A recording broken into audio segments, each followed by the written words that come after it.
Pelayanan Publik atau IPP Jawa Tengah tahun 2024 di angka 4,41, berada di atas rata-rata nasional di angka 3,99. Indikator ini membaik dari tahun 2023. Namun demikian, dokumen RPJPD 2025-2045 menyebutkan bahwa pelayanan publik Jawa Tengah masih menghadapi masalah yang berkaitan dengan belum optimalnya kualitas layanan, kapasitas institusi yang belum optimal, keterbatasan sistem informasi, belum meratanya kualitas sumber daya aparatur, rendahnya partisipasi masyarakat dalam proses pengambilan keputusan dan pengawasan pelayanan publik, serta terbatasnya inovasi dan teknologi yang dapat meningkatkan efisiensi pelayanan.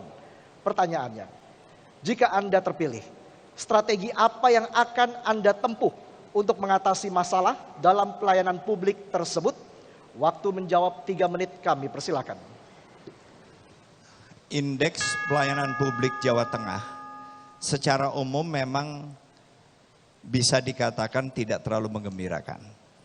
Karena memang salah satunya adalah penurunan penilaian integritas dari KPK, juga penurunan efisiensi perekonomian, dan juga salah satunya adalah turunnya indeks demokrasi di Jawa Tengah.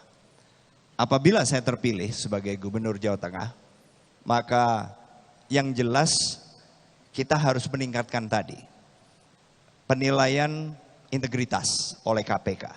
Berarti kita harus pastikan para pelayan publik, dalam hal ini birokrasi, mulai dari tingkat provinsi sampai dengan kabupaten, kota, desa, ini benar-benar memahami apa sebetulnya yang diinginkan atau dinilai oleh KPK khususnya dalam penilaian integritas mereka. Kedua, kita juga bisa menilai dari apakah kemudian efisiensi perekonomian ini kemudian akan membaik. Saat ini terjadi inefisiensi sampai dengan 10-12%. Dan ini sesuatu yang cukup menonjol.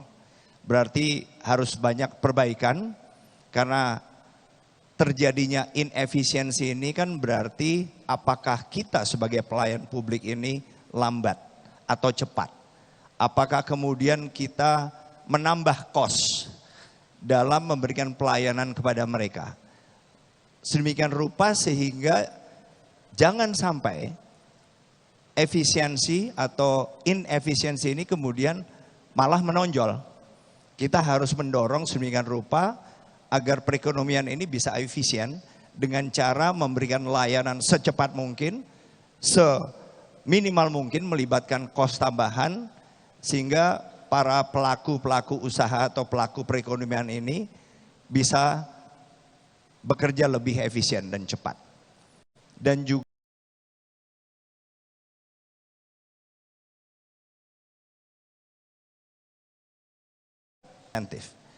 kita berikan reward atau penghargaan kepada mereka-mereka yang bekerja jujur, dan saya yakin masih begitu banyak pelayan publik yang bekerja jujur, punya idealisme dan menginginkan kerja maksimal. Tetapi kita juga harus bisa menunjukkan bahwa mereka-mereka yang tidak ingin menjadi bagian dari pelayanan publik yang efisien ini tidak ada tempat lagi di Jawa Tengah. Selesai. Sudah cukup, Bapak? Baik, pendukung harap tenang, terima kasih. Kami persilakan calon gubernur nomor urut 2 untuk menanggapi jawaban dari calon gubernur nomor urut 1. Waktu Anda menanggapi 2 menit dimulai ketika Anda berbicara. Baik, terima kasih Pak Andika. Tentang pelayanan publik tidak lepas daripada keterbukaan informasi publik. Dasar kita adalah Undang-Undang Nomor 14 Tahun 2008, di mana di dalamnya itu disebutkan bahwa setiap warga negara berhak untuk mendapatkan informasi keterbukaan pelayanan publik yang dilaksanakan oleh para badan-badan pemerintah. Oleh karena itu para OPD di tempat kita adalah merupakan duta-duta bagi pelayanan publik. Kemudian apa yang kita lakukan? Kita akan ciptakan rumah gubernur sebagai rumah rakyat. Sehingga masyarakat bisa datang kapanpun dengan hari-hari tertentu untuk datang di rumah gubernur.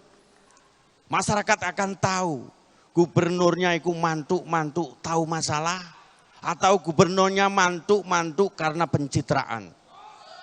Kalau masyarakat kurang, maka pelayanan publik akan saya ditetapkan di masing-masing provinsi. Kita punya namanya mall pelayanan publik. Di mana mall pelayanan publik ini adanya di Bakorwil. Wong-wong sing neng kampung-kampung tidak usah berduyun-duyun ke Semarang. Cukup di mall pelayanan publik yang adanya di Bakorwil. Kalau itu tidak cukup, kita juga masih punya yaitu Jateng Ngopeni, yang semua aplikasi kita jadikan satu, semua bisa mengakses kepada kepentingan-kepentingan dari masyarakat kita, dari mulai pendidikannya, dari mulai kesehatannya, bahkan anggaran di OPD kita, masyarakat berhak tahu. Itulah nafasnya pelayanan publik dan informasi keterbukaan publik. Selesai, matur suwun. Sudah cukup, baik. Pendukung harap tenang, terima kasih. Pendukung harap tenang. Selanjutnya kami persilakan calon gubernur nomor urut 1 untuk merespon tanggapan dari calon gubernur nomor urut 2. Waktu Anda 2 menit. Yang disampaikan oleh Mas Lutfi itu sangat melengkapi apa yang menjadi jawaban tadi. Karena memang intinya semua itu sudah ada dalam sistem pelayanan publik kita. Tetapi di ujungnya adalah bagaimana kita memastikan praktek atau pelaksanaannya. Sering-sering semua sistem ini sudah berjalan, tetapi pelaksanaan di tiap level atau pelaksanaan di tiap OPD itu yang kemudian perlu pengawasan melekat. Oleh karena itu saya tadi menekankan bahwa untuk meningkatkan efisiensi dan kualitas pelayanan publik, kita memang perlu memberikan sistem reward and punishment yang memang bisa diukur. Meritokrasi termasuk juga penghargaan-penghargaan kepada mereka yang membuat prestasi.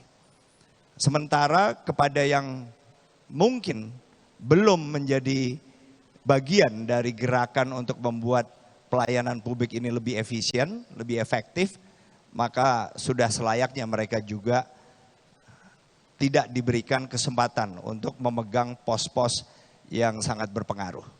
Itu jawaban saya. Terima kasih. Masih ada waktu, apakah ada yang ingin ditambahkan Bapak? Sudah cukup?